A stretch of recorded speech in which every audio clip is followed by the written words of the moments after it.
Hi guys, வாங்க இன்றைக்கி chicken பரட்டல் எப்படி பண்ணுறதுங்கிறத பார்க்கலாம். சிக்கன் கிரேவின்னு சொல்லலாம், பரட்டல்னு சொல்லலாம்.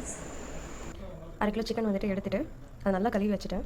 இப்போ நெக்ஸ்ட்டு வந்துட்டு ஒரு ஹாஃப் சைஸ் லெமன், நான் குட்டி லெமனாக இருக்கிறதுனால ஒரு ஃபுல் லெமனாகவே எடுத்துக்கிறேன்.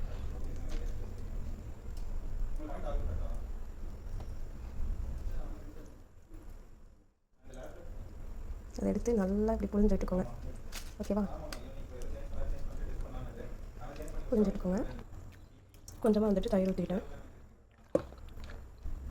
கொஞ்சமாக மஞ்சள் போட்டுக்கிட்டேன், கொஞ்சமாக உப்பு போட்டுட்டு நல்லா மிக்ஸ் பண்ணிக்கிறேன்.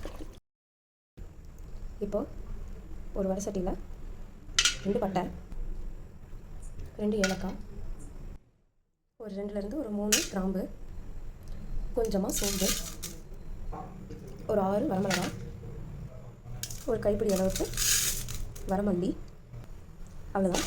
இது எல்லாத்தையும் போட்டு நல்லா ட்ரையாக ஃப்ரை பண்ணிக்கணும். லைட்டாக கலர் சேஞ்ச் ஆகிற அளவுக்கு ட்ரை பண்ணால் போதும். லோ ஃப்ளேம் வச்சுக்கோங்க, இல்லைன்னா தீஞ்சிடும்.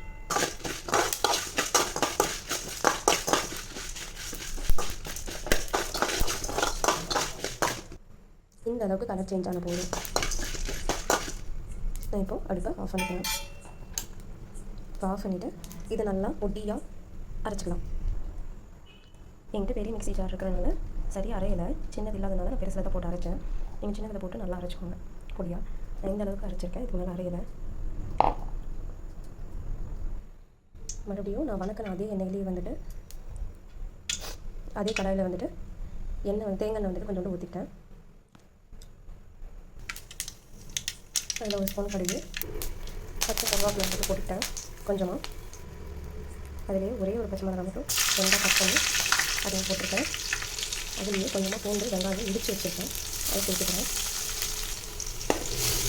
நல்லா வந்துட்டு வணக்கிக்கலாம்.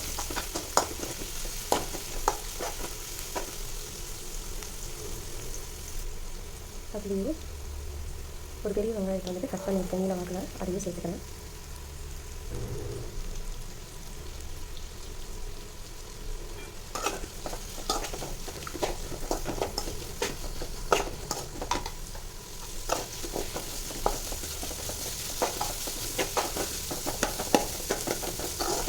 எதுக்கு அந்த பூண்டு வெங்காயத்தை இடிச்சு வச்சு மறுபடியும் வெங்காயம் வந்துட்டு தனியாக ஆட் பண்ணுறான்னு சொல்லி பார்க்குறீங்களா?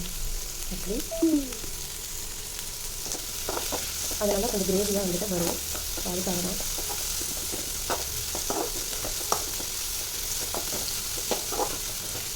அது கொஞ்சமாக நான் சிக்கன் பேஸ்ட்டு சேர்த்துக்கிறேன். உருளைக்கு வதங்கினதுக்கப்புறம் கொஞ்சமாக கொத்தமல்லி போட்டுக்கிறேன். நல்லா மனமாக இருக்கும், அதுக்காக தான். லாஸ்ட்டாகவும் செஞ்சு விடணும். பட் இந்த மாதிரி வணக்கம் போட்டுக்கிட்டோம்னா இன்னும் நல்லா வாசனையாக இருக்கும்.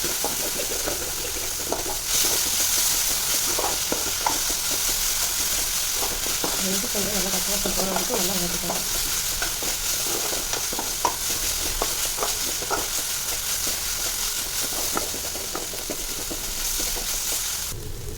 இப்போ ப்ரௌனாக வணங்கினதுக்கப்புறம் அந்த மேரினேட் பண்ணி வச்சா சிக்கனை போட்டு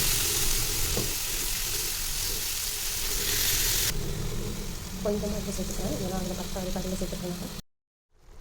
எல்லாம் போட்டு வெந்துட்டு இருக்கும்போது கொஞ்சமாக நான் ஜீரக பொடி போட்டுருக்கேன், அது எதுக்கு மிஸ் பண்ணிட்டேன். இப்போ கொஞ்சமாக லைட்டாக மிளகுத்தூள் ஆட் பண்ணிக்கிறேன். அதுலேயே கொஞ்சம் சிக்கன் மசாலா தூள் ஆட் பண்ணிக்கிறேன்.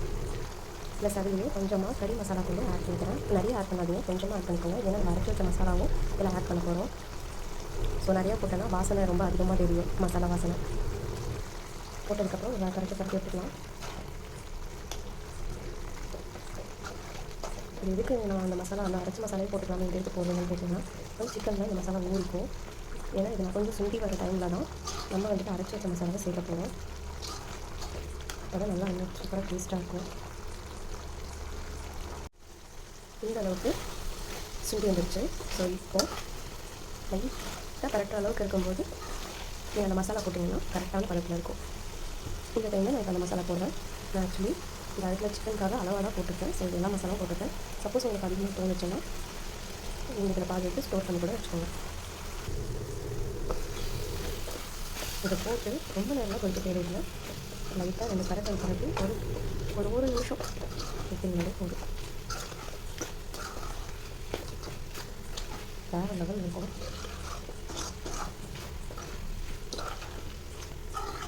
இந்த கன்சிஸ்டன்சி பண்ணுவோம்.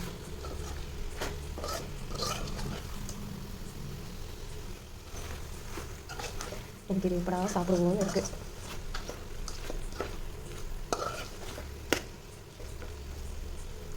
அவ்வளோதாங்க. ஒரு நிமிஷம் மட்டும் நம்ம போட்ட மசாலா கொஞ்சம் இதோட மிங்கிள் ஆகிறதுக்காக ஒரு நிமிஷம் மட்டும் விட்டு கொத்தமல்லி இறக்கி வச்சிட வேண்டியதான். சூப்பராக ரெடி ஆகிடுச்சு. எண்ணெய் நல்லா பிரிஞ்சு வந்துடுச்சு. அதெல்லாம் ஊற்ற போடுங்க.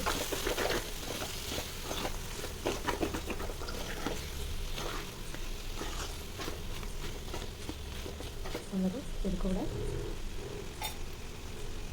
கொஞ்சம் பாறை வச்ச பார்க்காம ஒரு கைப்பிடி மல்லி இலையை தூவி விட்டுருங்க.